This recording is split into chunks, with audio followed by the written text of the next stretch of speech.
Comment démarrer au mieux sa boutique Shopify? C'est le sujet du podcast de ce jour. Salut à tous, sujet intéressant, un sujet assez générique qui est comment démarrer au mieux sa boutique Shopify, mais je suis parti sur un aspect bien spécifique, c'est une réflexion sur le trafic. Souvent, les gens qui se lancent en dropshipping ou dans l'e-commerce en général, on aurait pu le caser dans la case e-commerce, mais pourquoi j'ai parlé de ou Amazon, encore une fois, on peut le caser dans divers catégories. Pourquoi j'ai choisi dropshipping? C'est uniquement pour YouTube, pour se positionner sur cette requête-là.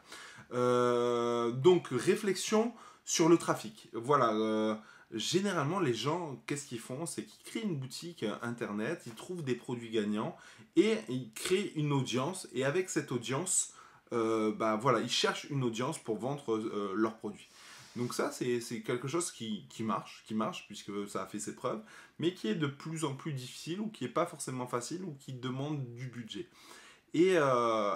Moi, personnellement, je pars je fais cette stratégie-là, bien entendu, mais je vous invite aussi à réfléchir à d'autres stratégies, à fonctionner à l'inverse. N'oubliez pas une chose, c'est que là, le gros avantage de l'e-commerce, c'est que si vous faites preuve d'imagination, vous pouvez franchement trouver des belles petites astuces.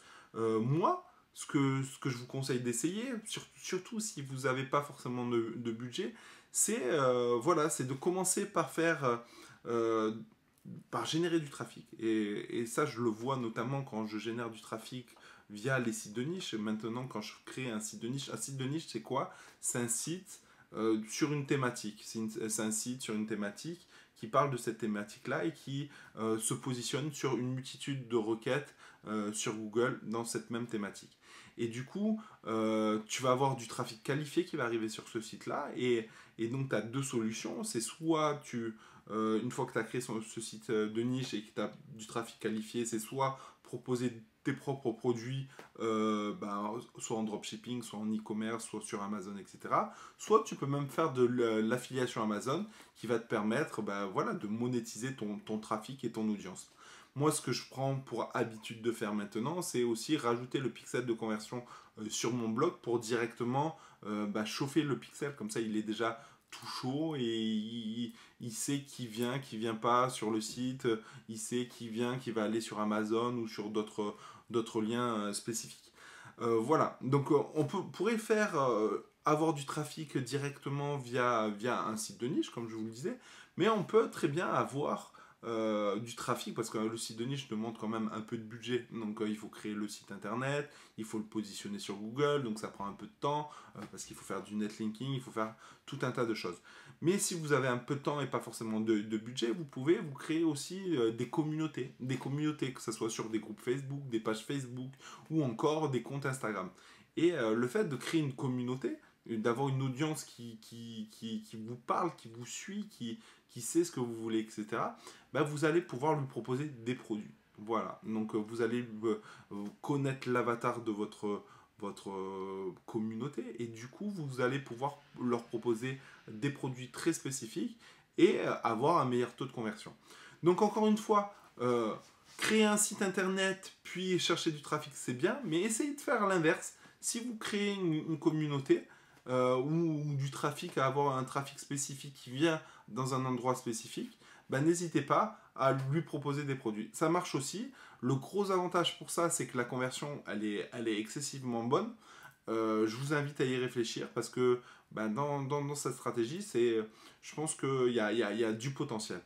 Dans tous les cas, quand vous commencez un business en ligne, je vous invite fortement à prendre le temps de la réflexion avant de passer à l'action.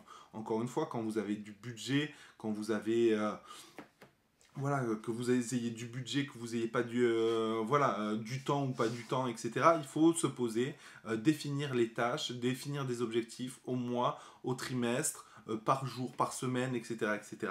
Et je vous invite fortement à mettre ça sur papier. Moi-même, j'ai mon propre agenda que j'ai créé. J'aurai l'occasion de vous en parler prochainement.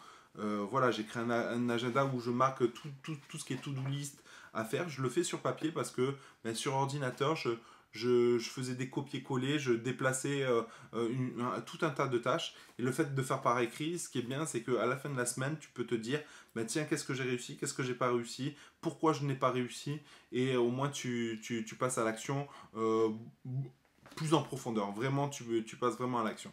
Donc, dans tous les cas, quand tu commences un business, je t'invite vraiment à te poser avant de te lancer bêtement. La plupart des gens, ce qu'ils font, c'est qu'ils achètent une formation, ils passent de suite à l'action parce qu'on leur dit de passer à l'action de suite.